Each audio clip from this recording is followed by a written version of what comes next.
Ou então abre o microfone, né? E pergunta, não deixe passar a dúvida, por favor. Que eu acho que a ideia aqui é o estudo, a instrução. Nós paramos, nós estamos no final do Livro dos Espíritos, Penas e Gozos Futuros, no capítulo 2. O item 3 é a intervenção de Deus nas penas e recompensas, e nós estamos na questão 964. Né? Nós abordamos um pouquinho dela semana passada, né? Mas a pergunta é: Deus tem a necessidade de se ocupar de cada um dos nossos atos para nos recompensar ou punir? A maioria desses atos não são para eles insignificantes? Então, Kardec insere uma pergunta, onde está perguntando como é que Deus, né, na sua grandeza, na sua magnitude, né, em todos os seus atributos e com tanta coisa para cuidar, né, ele tem necessidade de se ocupar de cada um dos nossos atos para nos recompensar ou punir? A maioria desses atos não são para eles insignificantes? E a resposta da espiritualidade traz uma nova visão, quebra todo um paradigma até então inserido no planeta, né, a nível das religiões. E a espiritualidade é categórica. Deus tem as suas leis que regulam todas as vossas ações. E é através dessas leis, né, que ele cuida de todas as nossas ações, né, todos os nossos atos. Se a violardes, a culpa é nossa, né? A culpa é vossa, eles respondem para Kardec. Então, nós vamos encontrar alguma coisa dessa justiça, né, inserida no Antigo e no Novo Testamento, que remete a essa legislação. Quando Jesus está trazendo as parábolas, os ensinamentos, a sua conversa, as suas histórias, ele está querendo revelar essa lei, né? E mesmo nos Atos dos Apóstolos, também, ora, aquele que dá a semente ao que semeia e o pão para comer, também multiplicará a vossa sementeira e aumentará os frutos da vossa justiça. Se a gente começar a interpretar o Antigo, o Novo Testamento e os Atos dos Apóstolos como leis divinas que cada profeta, que cada passagem está tentando revelar, talvez a gente faça menor erro de interpretação, né? Então, dará a cada um segundo as suas obras. Mateus 16, 27. Se existe uma lei que regulamenta as nossas ações, todos os nossos atos, né, nós vamos ter benefícios se acertarmos as ações perante a lei e vamos ter consequências, né, se a gente infringir essa lei. E é por isso que eles são categóricos. Se a violardes, a culpa é vossa, não é de Deus. Não é Deus que está castigando, não é Deus que está beneficiando. Ele regula todas as nossas ações através de leis. E isso traz a consequência do livre-arbítrio, que é a capacidade de plantar, mas também de colher. Quando Jesus fala que a plantação é livre, mas a colheita é obrigatória, ele está dizendo em relação a essa legislação. Então, a justiça, né, é colher o que nós estamos plantando. Só que eles vão continuar a resposta aqui, não é? Então, eles continuam. Sem dúvida, quando o homem comete um excesso, Deus não expede um julgamento contra ele, dizendo-lhe, por exemplo, tu és um glutão e eu te vou punir. Mas ele traçou um limite. As doenças e, por vezes, a morte são consequências dos excessos. Então, se nós desviarmos dessa legislação divina, nós vamos abusando, cometendo excessos. Então, Deus não vai decretar, né, para o Arthur lá uma punição. Agora vai vir aqui uma consequência dos teus atos. Mas ele traçou limites que dentro da parte do mundo aonde estamos inseridos, num processo reencarnatório, nós temos o corpo. E dentro do corpo nós temos a fisiologia, onde nós temos todos os órgãos.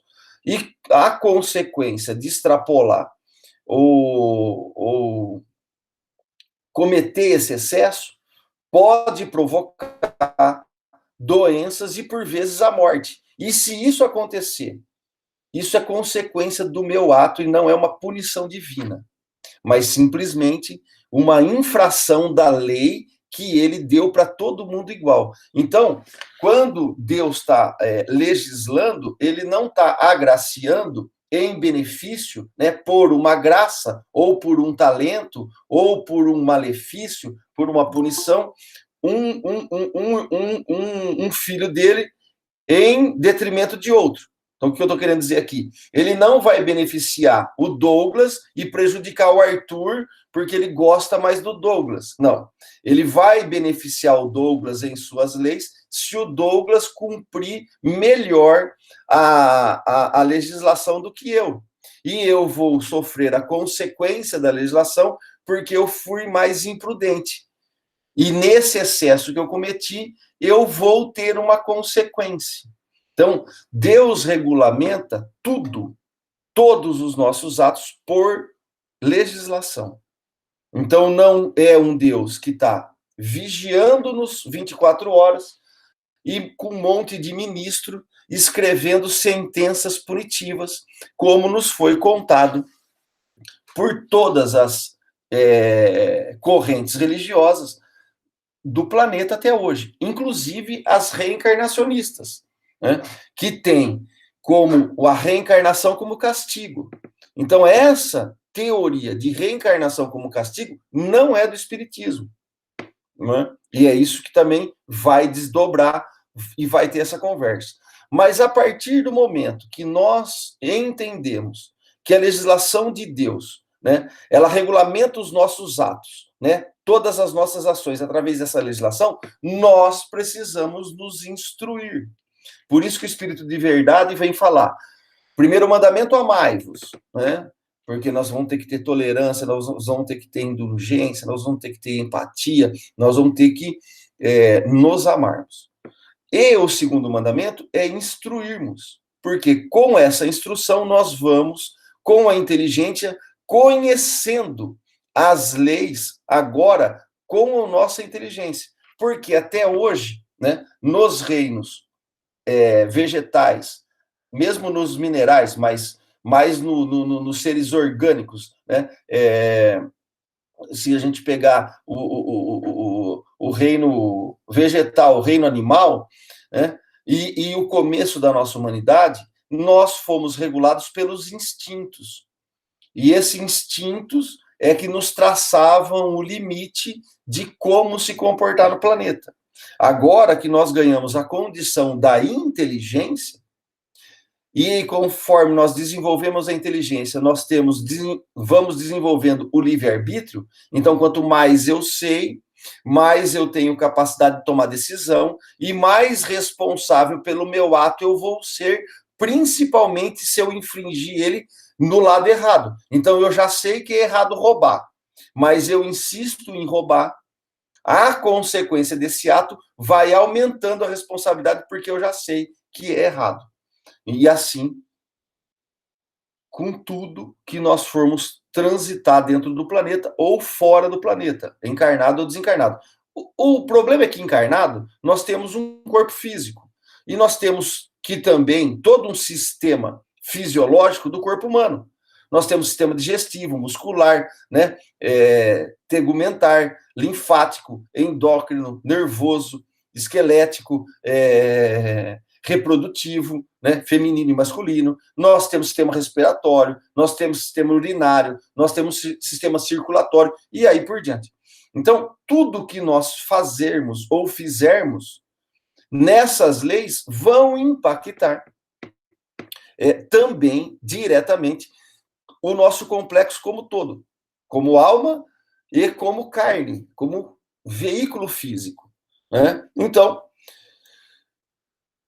eles continuam aqui. Eis a punição.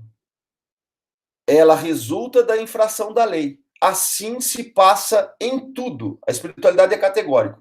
Em tudo é assim.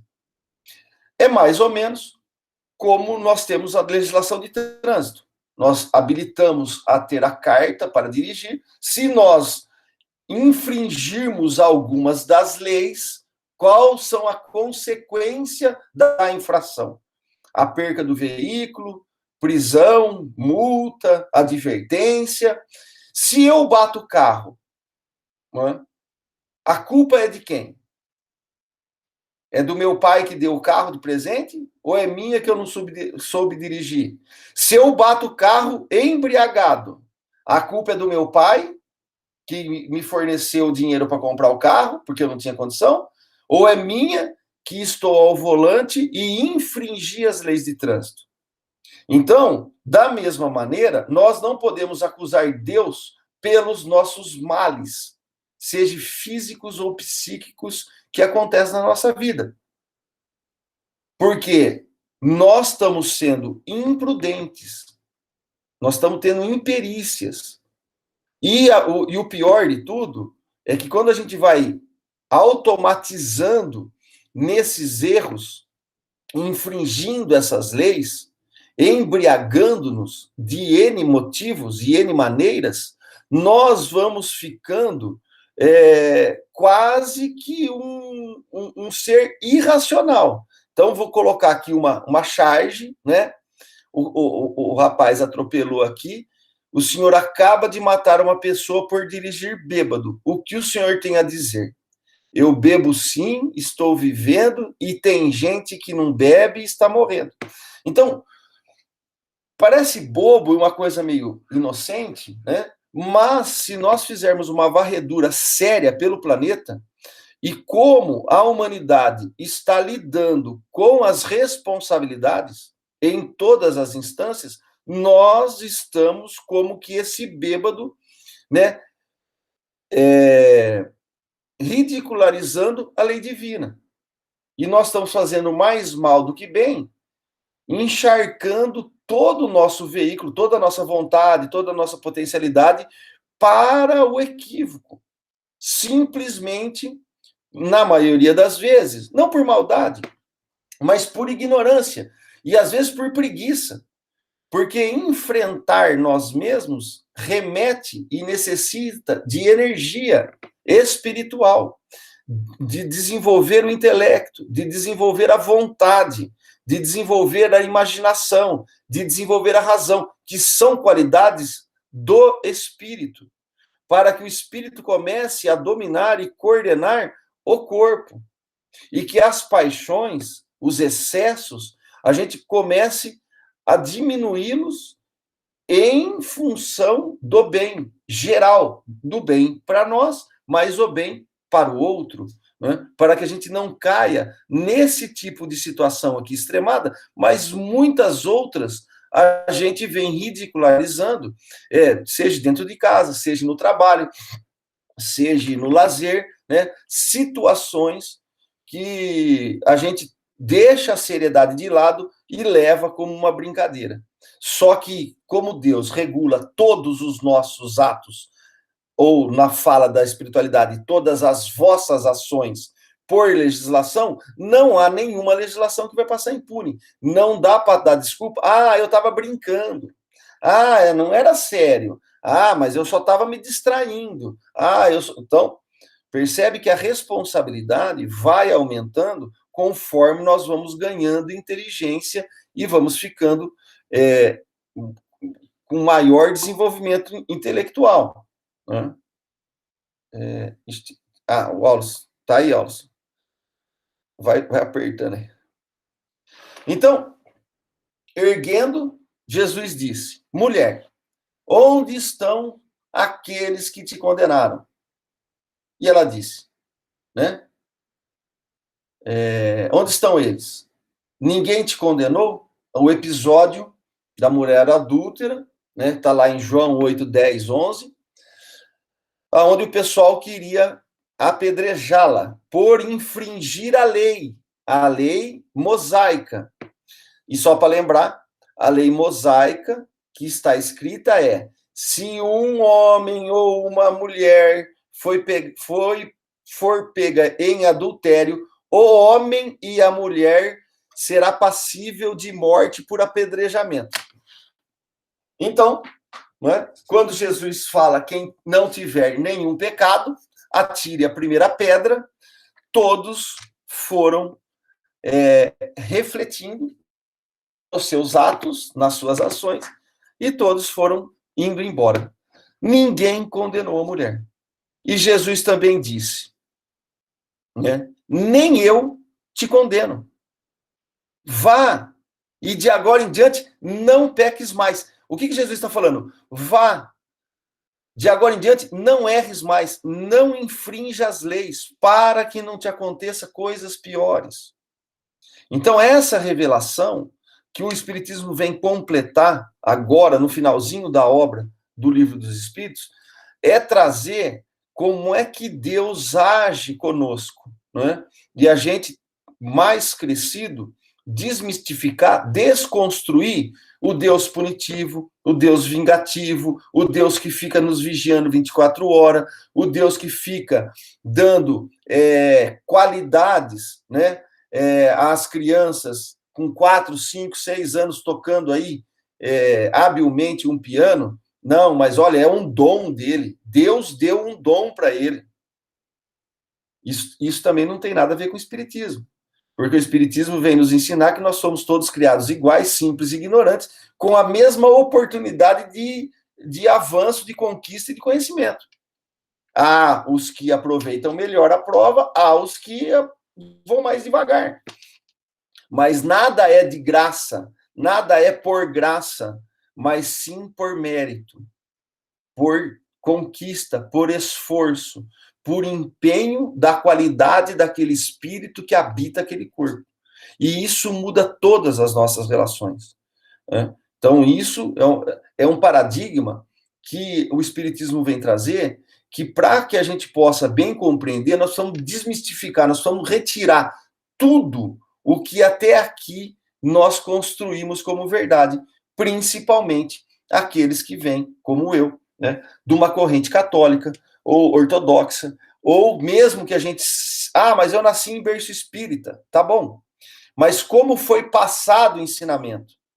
Porque o movimento espírita, também pelos resíduos que ficam no inconsciente, nós temos o hábito de querer dar uma coxambrada no espiritismo, né? E colocar dogmas, colocar hierarquia, colocar um Deus vingativo, colocar um umbral como um castigo, cria um umbral como um inferno físico, e tudo isso aqui vai ser desconstruído não por mim, mas pela espiritualidade, que vai falando aqui, item por item, para que a gente possa bem compreender. Se vocês quiserem comentando, pode abrir no microfone aí falando. A ideia é não levar dúvida e a gente tentar bem compreender isso aqui. Existe um comentário dos Espíritos na questão 964. Eles nos alertam: todas as nossas ações são submetidas às leis de Deus. Não há nenhuma delas, por mais insignificante que nos pareçam, que não possa ser uma violação dessas leis.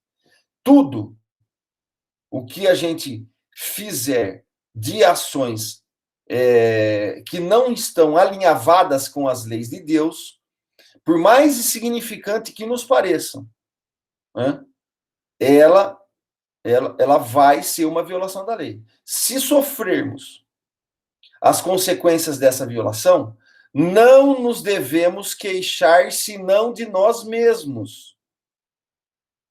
Eu até grifei aí, esses grifos aí são meus. Que nos fazemos, assim, os artífices de nossa felicidade ou de nossa infelicidade futura. Então, o que a espiritualidade está trazendo? todas as nossas ações são submetidas às leis de Deus. E não há nenhuma delas, por mais insignificante que nos pareça, que não possa ser uma violação dessa lei. Se sofrermos as consequências dessa violação, por insistência dos atos desregrados, né, não nos devemos queixar de Deus, nem dos espíritos, nem do obsessor, nem do pai, nem da mãe, nem do vizinho, nem do marido, nem da esposa, nem do filho, mas de nós, que não compreendemos em verdade o que temos que fazer. E que nos fazemos assim, nós, os artífices, os artistas, os construtores da nossa felicidade ou da nossa infelicidade. Essa é a relação de lei de causa e consequência, ou causa e efeito, sob a visão espírita, que não tem nada a ver e é completamente diferente do que é karma. Aliás, Kardec nem usa o termo karma. Karma é outro significado de outra corrente, né, religiosa, lá do Oriente, que tem outra. O significado de karma é: se você erra, você reencarna como castigo. E dependendo do tipo de erro, você pode até reencarnar como um animal. E dependendo da consequência, como eles têm lá uma lei mais para o lado masculino, né, você vê em punição de reencarnar numa vestimenta feminina. Então, você vê que não tem nada a ver com o espiritismo. E, às vezes, a gente está colocando tudo no mesmo balaio. Então, é bom compreender para que a gente não faça erros de interpretações, né? E a gente conseguir bem analisar e interpretar o que a espiritualidade está nos trazendo, em verdade. E eles vão continuando. Essa verdade, né, que nós estamos trazendo, essa legislação, se torna sensível pelo seguinte apólogo. E apólogo aqui, o que é? É uma narrativa em prosa e verso, né, dialogada, que encerra uma lição moral e que figuram seres inanimados, imaginariamente dotados de palavras. E nós vamos pegar aí nas fábulas de La Fontaine, nós vamos pegar nas parábolas do Cristo, nós vamos pegar nos diálogos platônicos, nós vamos pegar lá na conversa do banquete, né, de Platão, ou tem lá um livrinho lá de 100 folhas, que é um diálogo com Fredo e Sócrates. Eles vão usar desse artifício, trazendo esse tipo de verdade que nos torne sensível, que nos sensibilize por um exemplo, por uma narrativa. Pode ser em prosa, pode ser em verso, pode ser uma coisa dialogada, uma lição encerra. Então, que história que eles trazem para nós? Um pai dá ao filho a educação e a instrução. Então, o pai dá a educação moral e dá a instrução intelectual. Ou seja, os meios para saber conduzir-se. E cede-lhe um campo para cultivar e lhe diz: eis a regra a seguir e todos os instrumentos necessários para tornar fértil o campo e assegurar a tua existência. Deite a instrução para compreenderes essa regra. Se a seguires, o campo produzirá, e vai produzir bastante, e te proporcionará o repouso merecido na velhice. Se não a seguires, nada produzirá, e morrerás de fome. Dito isso, né, o pai deixa-o agir à vontade. Esse é um ensinamento que a espiritualidade está nos trazendo, como Deus regulamenta a nossa vida. Ele dá o suporte da educação e da instrução, dá as condições e os meios para que a gente possa nos conduzir, dá-nos campo a cultivar, dá-nos as regras a seguir e deixa-nos a vontade para agir. Agora, se nada produzirmos, de quem é a responsabilidade? É de Deus? Então, com esse ensinamento, nós vamos começando a entender que as consequências da velhice, e podemos avançar aqui, e do outro lado da vida, vai ser a somatória dos atos e das ações que fizemos em vidas. E nós vamos ter sossego, né? Na palavra deles lá, felicidade, né? Ou infelicidade, se nós cumprirmos a lei, cumprirmos a legislação, ou se nós não cumprirmos a legislação. Ah, Arthur, mas está muito complicado isso aí. Eu vou ter que fazer um curso de doutorado, eu vou ter que fazer vou lá ter que ir para Oxford, vou ter que depois passar por Harvard, depois vou ter que ir lá na Universidade Presbiteriana do Mackenzie. Não. Porque nós vamos perceber que a legislação de Deus, ela está na intenção dos nossos atos. E o nosso ato tem que ser para o bem, para o belo, né? E para o comum. E para isso, nós vamos seguir aqui, né? E não é tão complicado. O que vai complicando é o monte de coisa que nós vamos colocando como necessidade individual, incitando o orgulho e o egoísmo e criando um monte de coisas falsas que estão, na verdade, nos aprisionando. Porque como a gente não conhece a verdade, se a gente conhecesse a verdade, ela iria nos libertar, como afirma Jesus. Só que a gente falseia toda a verdade, então a gente fica prisioneiro de nós mesmos. Né? Então, continuam eles. Não é verdade que o campo produzirá na razão dos cuidados que se dispensar à cultura e que toda negligência redundará em prejuízo da colheita? Não é assim? Quando nós vamos fazer a feijoada, né, para fazer a promoção da feijoada, nós temos um monte de etapas a cumprir. E se esquecermos de uma etapa, ou se colocarmos alguma coisa diferente, isso aí pode azedar. Já aconteceu na nossa casa, já aconteceu, às vezes desanda, às vezes fica rançosa, às vezes põe mais sal, e você precisa ficar corrigindo. Então, se não tiver uma atenção, se você não cumprir aquilo com cuidado e dispensar ali aquela atenção, se você for negligência, nós vamos perder a colheita. Então, o filho será, portanto, na velhice, feliz ou infeliz, segundo tenha seguido ou negligenciado a regra traçada pelo pai. Então, Deus é ainda mais previdente, porque nos adverte a cada instante se fazemos o bem ou o mal. E eu grifei isso de amarelo, até em ouro, né, na cor dourada aqui, porque essa regra nós precisamos aprender a utilizar. Deus é muito mais bondoso, benevolente e previdente. Ele está prevenindo tudo. Ele está nos ajudando 24 horas por dia, porque nos adverte, olha aqui a palavra dele, a cada instante, se fazemos o bem ou o mal. Então aqui existe uma regra.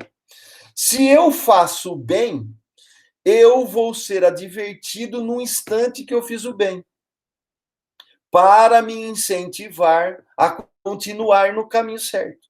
Se eu fizer o mal, eu vou ser advertido a cada instante, para que eu deixe de fazer o mal.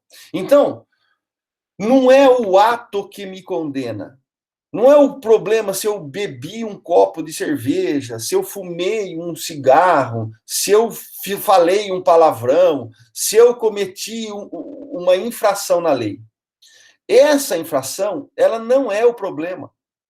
O problema é eu insistir no erro. Porque como nós fomos criados simples e ignorantes, não dá para conceber que eu vou acertar tudo.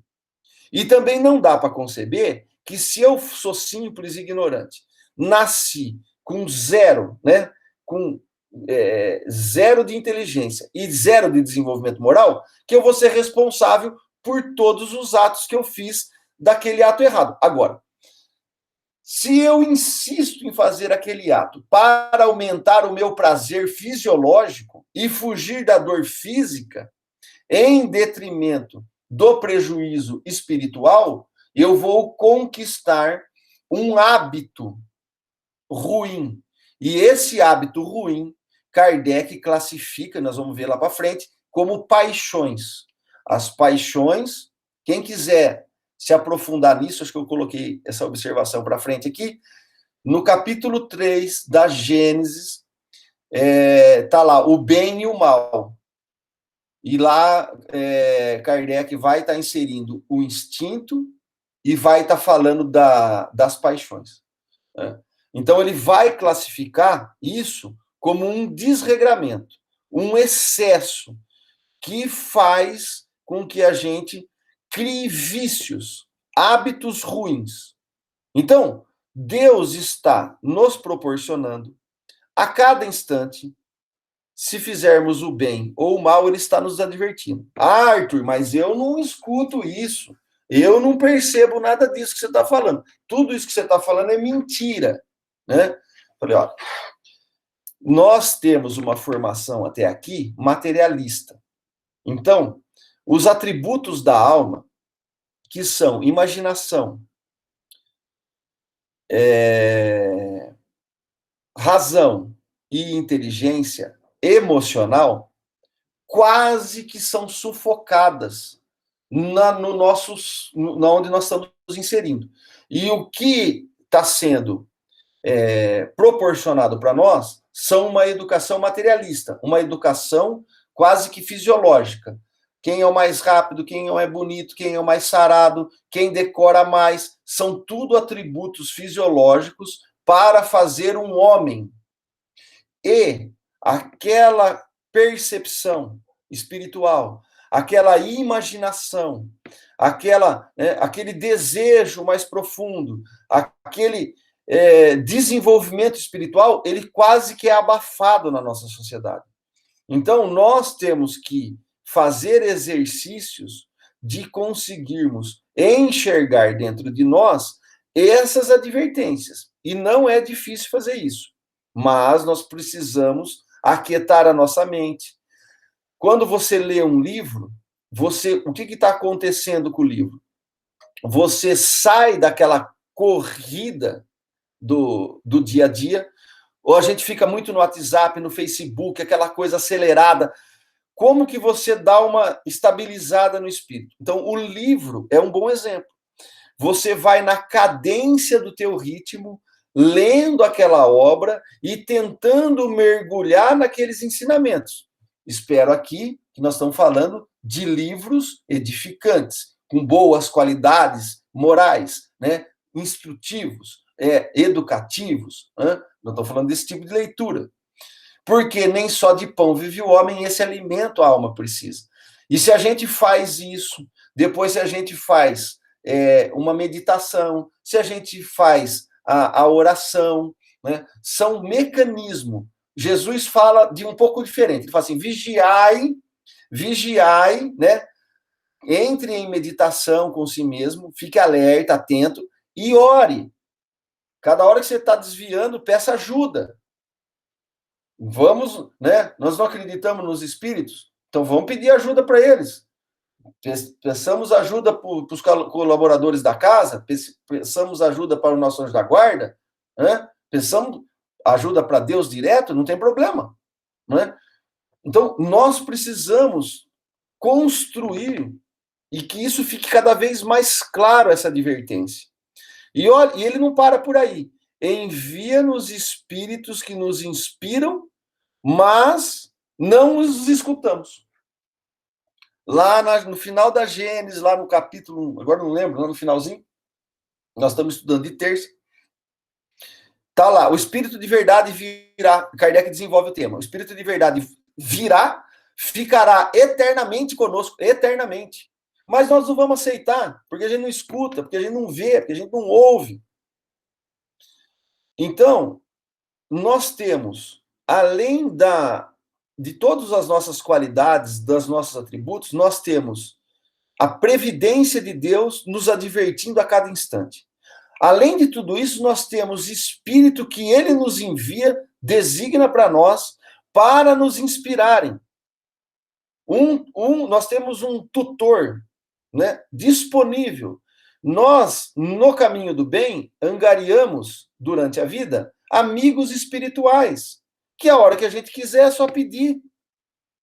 Então, nós precisamos exercitar tudo isso. Isso não foi nos ensinado direito. E a gente não utiliza as ferramentas. Né? Porque, mesmo às vezes, no movimento espírita, a gente fala, mas não faz. Né? Então, nós precisamos criar essa condição de abertura da nossa alma para mergulharmos em tudo isso. Então, há ainda outra diferença da historinha que eles estão falando aqui. É que Deus dá ao homem um recurso por meio de novas existências para reparar os seus erros do passado. Ao passo que o filho de que falávamos aí, né, não terá outra oportunidade, sem empregar mal o seu tempo. Então, o Leon Denis ele vai falar o seguinte: há em cada um de nós fontes ocultas de onde podem jorrar ondas de vida e de amor, virtudes, potências sem conta. É aí, no santuário íntimo, que é preciso procurar esse Deus. É dentro de nós. Nós estamos procurando Deus fora de nós. Nós estamos procurando Deus, né, no bezerro de ouro. Né? Segundo mandamento, eu sou o único Deus. Não terei outros deuses diante de mim. Não adorareis nada, nem o que fique no ar, nem nas profundezas da água, nem em lugar nenhum da terra. Por quê? Para que a gente possa cultuar e buscar isso dentro de nós. Mas nós estamos insistindo em construir templos, nós estamos insistindo em construir hierarquias sacerdotais, nós estamos habituados, né? E no movimento espírita não é diferente, porque eu preciso, para que isso aconteça, né, ir na casa física, ter o passe físico, ter a comunicação espiritual física, ter alguém lá que tire o espírito que está me atrapalhando minha vida, tire o encosto, tire o descarrego. Essa cultura nossa é muito forte. E nós precisamos mudar o nosso entendimento. Não que a gente não possa buscar. É um caminho, mas o que eu estou tentando extrair do texto já é o que a espiritualidade está falando. Eles estão falando assim, olha, não precisa de nada disso. Né? Eles não estão proibindo a gente de usar um amuleto, usar um crucifixo, usar uma imagem. Não é isso. Mas isso tudo é uma potência espiritual, não tem nada a ver com matéria. Então, essas conquistas da alma, né, elas são espirituais. Então, Deus ainda mais previdente, porque nos adverte a cada instante, e se fazemos o bem ou o mal, ele nos alerta. Então, deixo a dica aqui, é um capítulo pequeno, leiam lá no livro da Gênesis, né, de preferência, se eu puder dar uma dica, a tradução da 4ª edição, né, tem aí na internet do Ibaçaí, pega em PDF, não precisa pagar nada, de graça. Arthur. E o mal? Pode falar. Tem uma pergunta aqui no chat, não sei se você visualizou aí. Não, vamos olhar. Marielle, eu tenho uma pergunta que pode parecer meio inocente ou boba, mas vou fazer mesmo assim. Quando pedimos ajuda ou conversamos com os espíritos, precisamos falar em voz alta ou eles escutam nossos pensamentos? Ô Marielle, boa pergunta, tá? Não é boba, não é nem inocente, já é o que a espiritualidade está tentando nos orientar eles vão explicar isso aqui, vai desenvolver tudo, mas vamos tentar aqui dar uma abreviada para você não ficar com dúvida, e a tua dúvida também, às vezes, é as nossas, né, e o pessoal que está escutando. Existe a legislação do mundo físico e existe a legislação do mundo espiritual. E são coisas diferentes. O espiritismo está separando tudo isso, né? Isso começa lá no espiritualismo racional, tá? Quando eles vêm separando os atributos, eu até esqueci aqui de falar aqui, então, quando você tem, o Kardec vai falar aqui em 1868, Marielle, que toda a defesa aqui do espiritualismo racional, ela é benéfica para o espiritismo, porque o espiritismo é o seu desenvolvimento. Por que eu estou colocando isso? Porque nessa parte aqui, isso em 1830, lá na Universidade de França, no Instituto Sorbonne, esses indivíduos aqui, junto com Kardec, estavam desenvolvendo uma nova ciência dada na universidade e dada no fundamental. Tá? Isso Paul Janet, isso começou com o Mind de Bírio, e o Paul Janet teve um tratado de filosofia, tá? Que foi dado na Escola do Império, aqui no Brasil. Se você quiser, depois eu tenho isso em PDF, mas dá para buscar lá na biblioteca de Brasília. Eu peguei lá o PDF de lá. Tá? São 2 tombos, e quando eles falam aqui do atributo de Deus, inclusive, eles vão inserir, eu esqueci de falar aqui semana passada, não posso conceber disfênelon, dos seres infinitamente perfeitos, porque um, participando com o outro do mesmo poder infinito, participará também da infinita perfeição. E, por consequência, cada um deles seria menos poderoso e menos perfeito do que se fosse um só. Ele está tirando, dentro do tratado aqui, que era dado lá no Instituto Sorbonne, também de Fénelon, que é um espírito que ajudou na codificação. E como esse pessoal, também tem outros que faziam parte de toda essa corrente de instrução. E o que eles falavam na época, né? E nós vamos passar isso para frente, mas eu já vou dar uma adiantadinha aqui. Eles separavam o que era fisiológico do que era espiritual, tendo a ciência da matéria e a ciência espiritual. E o sonho de Kardec é que a gente pudesse estudar um dia aqui a ciência espiritual. Então, no caso específico das orações, o veículo da nossa voz é pelo ar, né? O ar é que transmite o som. No plano espiritual, não é pelo ar, é pelo fluido cósmico. Então, quando o espírito pensa, é através do fluido cósmico que esse pensamento nos chega. Então, não precisa da voz, né? Porque o mecanismo de percepção, e nós vamos estar entrando nisso aqui daqui a pouquinho, ele é diferente. Então, por isso que Jesus fala para a mulher lá no Monte Gaizinho, né, quando a samaritana pergunta para Jesus, olha, aonde eu devo orar? Eu devo orar aqui no Monte Gaizinho ou eu devo orar lá na réplica do templo de Jerusalém? Né? Aonde a oração é mais forte? E Jesus fala para ela o seguinte, mulher, um dia há de chegar que a humanidade orará a Deus em espírito e verdade, porque Deus é espírito e verdade. E tem outras passagens que ele fala assim, ó, quando você for orar, não faça como os doutores da lei, né? O pessoal dali que subia em cima de uma caixinha e orava no meio da praça para ele falar que ele era devoto. Mas recolha-te em teu quarto e ore em voz baixa. Porque para Deus e para a espiritualidade não precisa de voz. O nosso pensamento é uma evocação. E isso também nós precisamos corrigir, né? Outro dia eu estava conversando com a Glaucia, a tradução do Livro dos Médiuns, está lá, Guia dos Médiuns e dos Doutrinadores, mas no original é Guia dos Médiuns e dos Evocadores. E quando a gente está fazendo uma prece, nós estamos evocando o nosso anjo da guarda, os familiares que já nos precederam à morte e nos querem bem, os amigos espirituais da casa aonde a gente frequenta. Então, tudo isso nós fazemos só com o pensamento. Não precisa da palavra. Agora, mas eu me sinto bem orando em voz alta. Ótimo. Mas não precisa. Porque o mecanismo de compreensão dos espíritos não é pela fala, é pelo pensamento.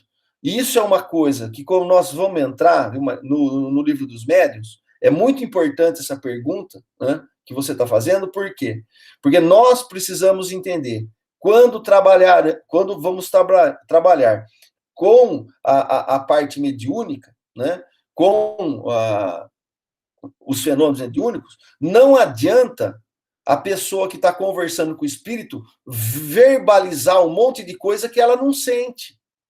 Porque o espírito só vai perceber o que ela sente, o que ela vibra, o que ela, em verdade, no inconsciente ali, que ela está jogando, é o que o espírito está pegando. E aquelas falas, né, empossadas, num tom, né, patriarcal, ou num tom de elevação, eu sou um espírito evoluído, então eu vou doutrinar aquele espírito que está sofrendo.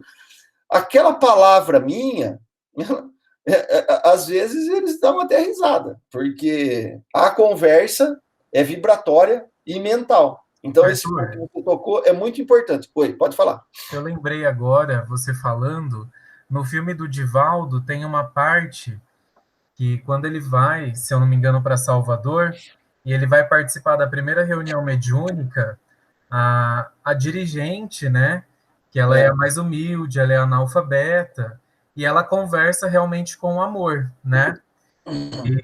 E um outro que está conversando, está dialogando com o espírito, ele está usando de como que eu posso dizer? Ele está endurecido, né? Com raiva, querendo mostrar autoridade, aí o espírito acaba desmascarando ele ali, né? Falando de como ele se comporta, né? Da moral dele ali. E isso é muito importante, viu, Douglas? Para onde a gente está indo essa conversa, porque tudo isso é o que nos faz abafar a percepção de cada instante que somos advertidos.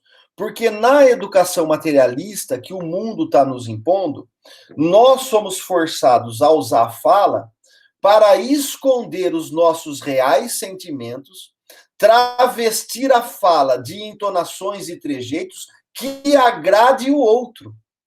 Então, na maioria das vezes, eu não falo coisa que eu sinto e que eu quero, eu represo o amor ou aquele desequilíbrio que eu tenho, segurando numa fala que não me representa.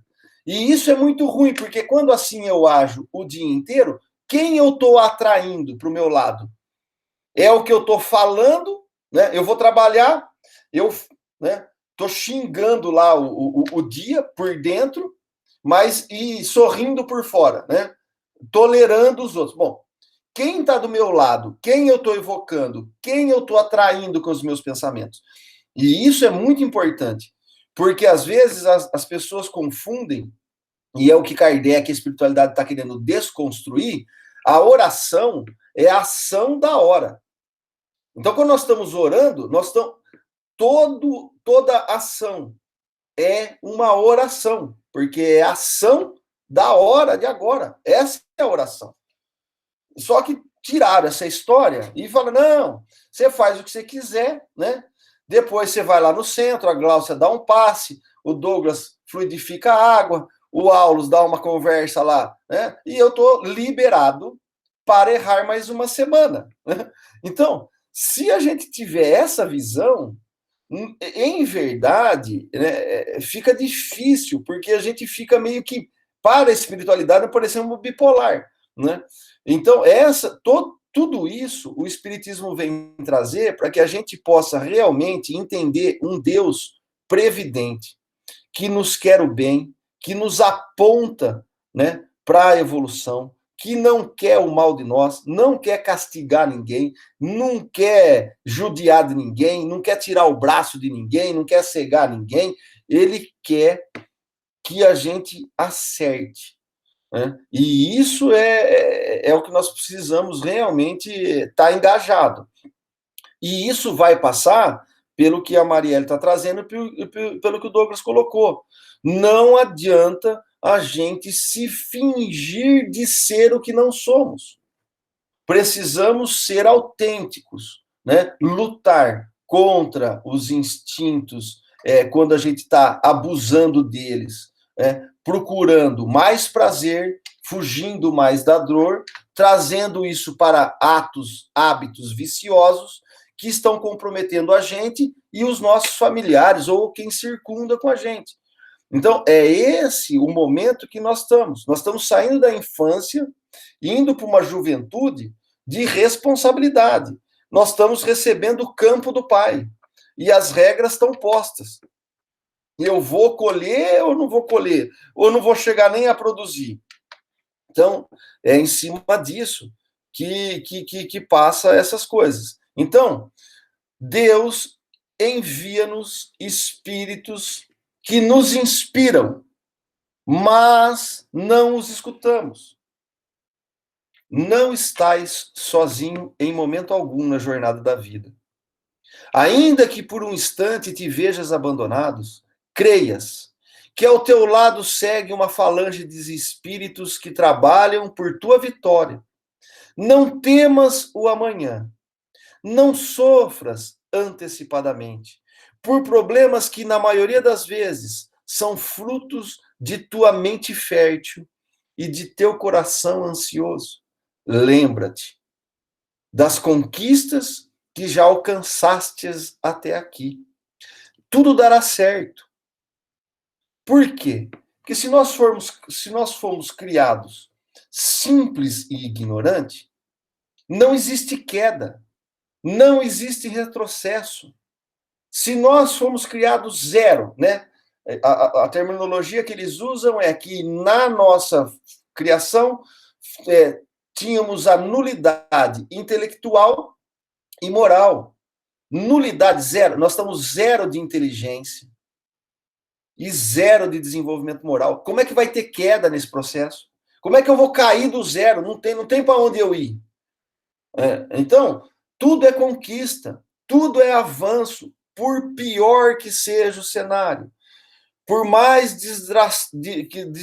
desastrosa que seja a minha escolha, eu, em verdade, não perco. Eu posso complicar, eu posso enfiar o pé na jaca, eu posso fazer um monte de bobagem, mas eu estou conquistando muita coisa. E se eu não conseguir, por vários e vários motivos, por vários e vários erros, né, ainda teremos novas e novas encarnações para nos aperfeiçoarmos. Então, essa é o Deus do Espiritismo. Não é esse Deus é completamente diferente. Então, isso não quer dizer que já que eu tenho um monte de oportunidade, então eu vou ficar fazendo né? É igual o cara que não quer se internar. Não, dá mais R$50 que eu vou usar droga só mais hoje, amanhã eu vou internar. E amanhã ele aparece, dá mais só 50, porque ele está esperando, né? Então nós vamos ficar postergando aqui até quando? Bom, se assim a gente fizer, vai ter uma hora, né, que vai ter uma internação involuntária, porque foram dadas N e N's vidas e a gente insistiu em escolher os prazeres, né, do planeta. Então, uma hora, às vezes, o livre-arbítrio caça. Mas porque Deus está punindo? Não. Simplesmente porque, no caso aí do exemplo de uma pessoa que está com problema com droga, se ela está muito envolvida nisso, ela já está fazendo mal para si mesma e já está correndo um risco iminente de matar uma outra pessoa por conta de sustentar o seu vício, a internação involuntária é um benefício, não é um malefício. Não é um castigo, é uma bênção. Então, é assim que nós precisamos ver as legislações e a espiritualidade que estão nos ajudando. Eles nunca estão nos atrapalhando. Eles sempre nos inspiram, mas como a espiritualidade está trazendo, nós não os escutamos. E há ainda uma outra diferença que eles falam aqui.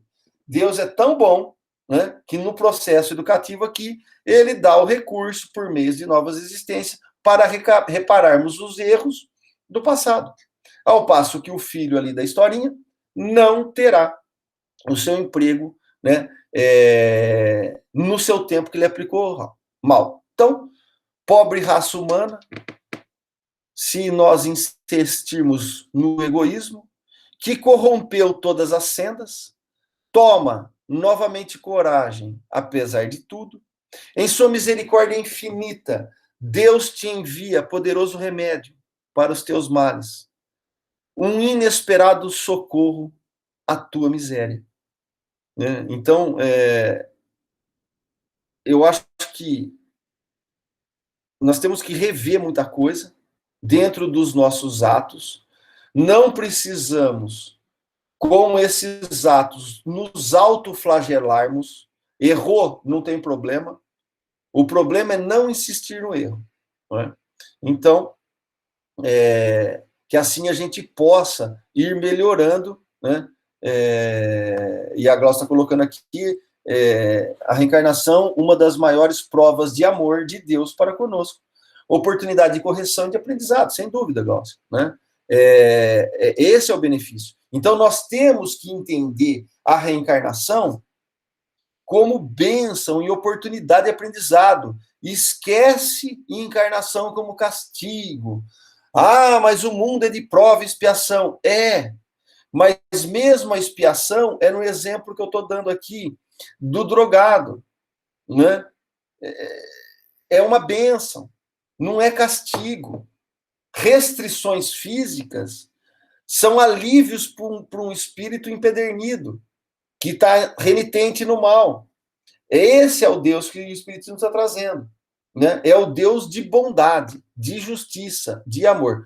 Só para completar, nós não podemos, no capítulo 1 da Gênesis, Caracteres da Doutrina Espírita, são 62 pilastras que nós não podemos deixar de analisar para formar um conceito da doutrina de Deus, dos princípios de Deus e das propostas filosóficas.